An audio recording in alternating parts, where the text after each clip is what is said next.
Today I had a remarkable revelation, and it has to do with the Remarkable tablet. I'm not trying to sell you a Remarkable tablet, but if you're right, you might want to get one. The Remarkable tablet allows you to write in handwriting. So you can type if you buy the keyboard for typing, but you don't have to. You can do it all handwriting. Now, before they had methods to translate your handwriting into text. Okay, it didn't work very well. I got sloppy handwriting, so no matter how hard I tried, it required an inordinate amount of corrections to fix whatever it tried to translate. Now today, I find new functionality on one of their updates. You can search handwriting, and I actually blew past their notifications on this, but it kept telling me, hey, I can search your handwriting. So the main reason I wanted to be able to translate my handwriting into text was for search. Well, now we got this new way of doing it. So I like to do a lot of free writing. That's where you just this is something anybody can and most should do.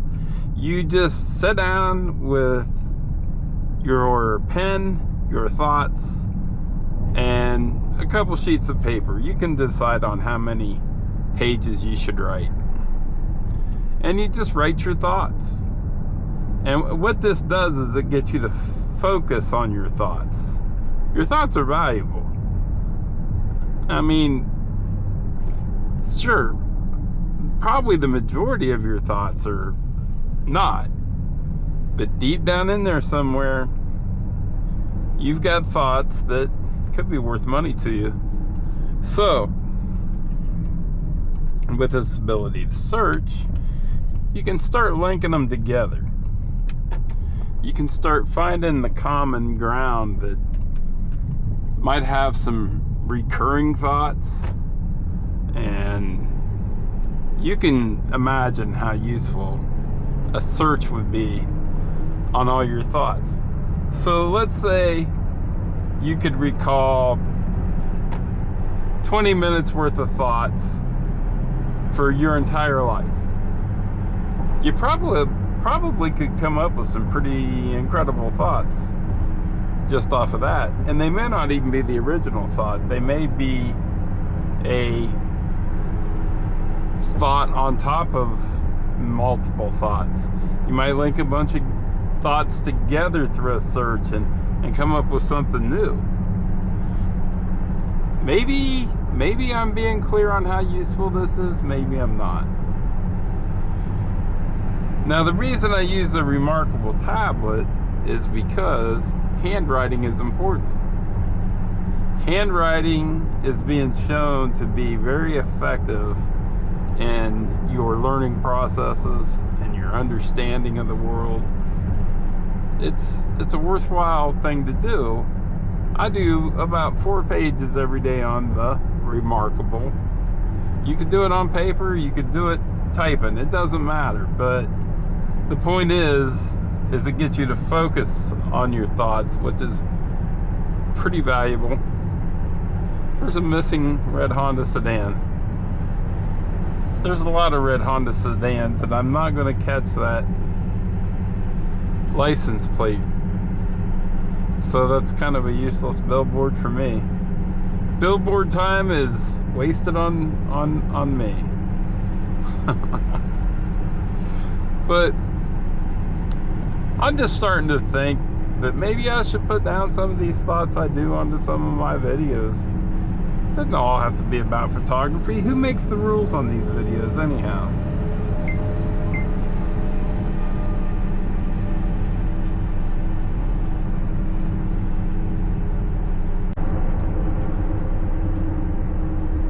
coming up to the place I gotta go in Columbus. This place just sucks. It just does. All big cities do. Don't act like you're sensitive because you're from somewhere near Columbus or in Columbus. These places suck. They're horrible. The only upsides I can think of is they keep a large amount of people clustered and away from the other places. But that's all I got. That's definitely all I've got.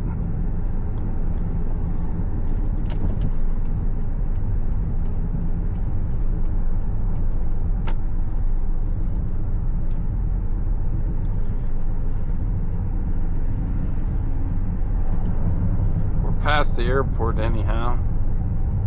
Alright, I'm getting off here until I get back. If your van door won't close, that's no reason to give up on the day. Just keep going. It's just a door. Well, here we are on the side of the airport. Done with my stuff there. I'm trying to remember if this is the side with the old tower. It was kind of humorous what a tower looked like back when this Port Columbus was first started. I don't know if we get to see it from this side or not. But it was just a little tiny building, maybe, might have been 3 stories high, might have only been 2 stories high. Not much to it. Yeah, we got all sorts of industry back here now. And DCSC is not far from here. It's a happening place. When I did courier work, it was not uncommon to come back here and pick up seafood, live fish and stuff that would come off the planes, and I'd take it to the markets right from here.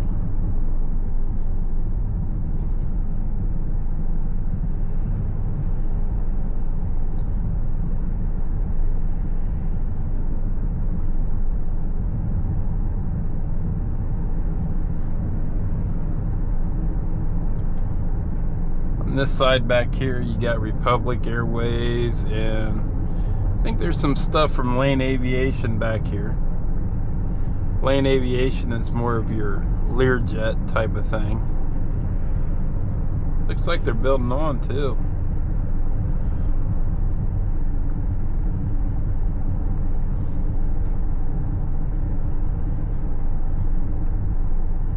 I'm not sure what they do right here. Looks like crumbled up asphalt. Maybe that's where they crush asphalt now.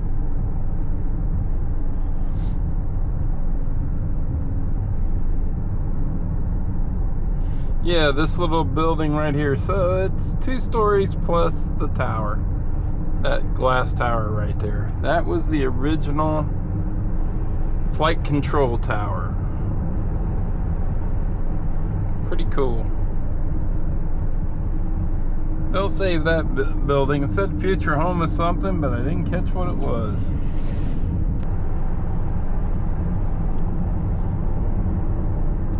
And over there you have a golf course.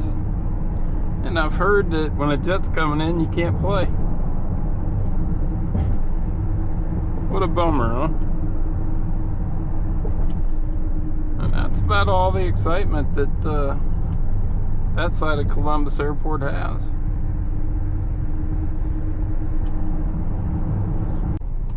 It's a strange looking outfit there.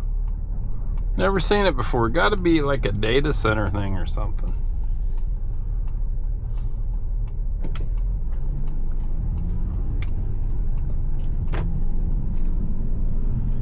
They sure don't want you to see what they're doing.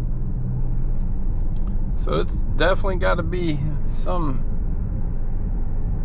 that's not good. Isn't that crazy? I wonder what that is.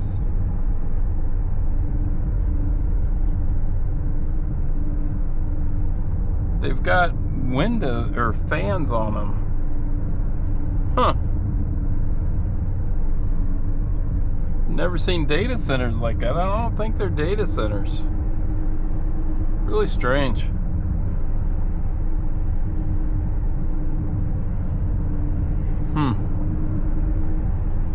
I can't wait to look up what that is.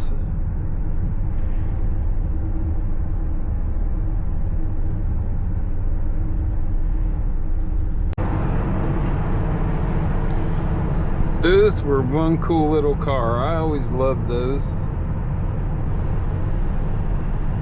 Really cool cars. They were the first hybrids, if I remember right.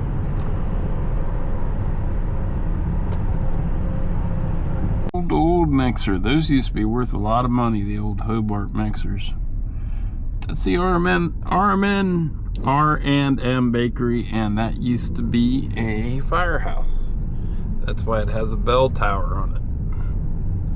For the longest time, I couldn't figure it out why it had a bell tower. It's like it didn't look like a church.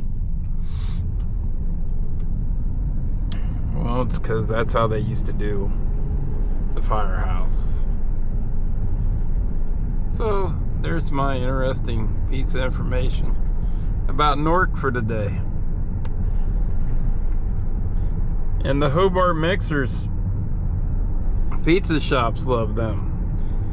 If they can get a hold of the old ones, they really love them, because the newer mixers can't do pizza dough very well. It takes a tough mixer for that. And the old ones, if you can keep them running, they'll do it just fine. They used to take, they had gears in them that you couldn't buy parts back in the 80s for them. These things were made back in the 1910s, 1920s, and you had to make your own gears for them because yeah, the parts just weren't around. They weren't that hard to make, and they weren't that expensive. You just take the broken gear in, and the machinist would know what to do with that, and there you go. You had a up and running mixer again.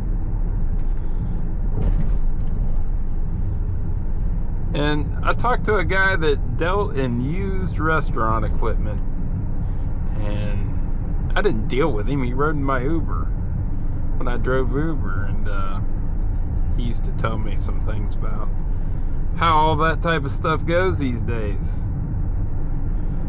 There's a lot of money in used restaurant equipment for some reason.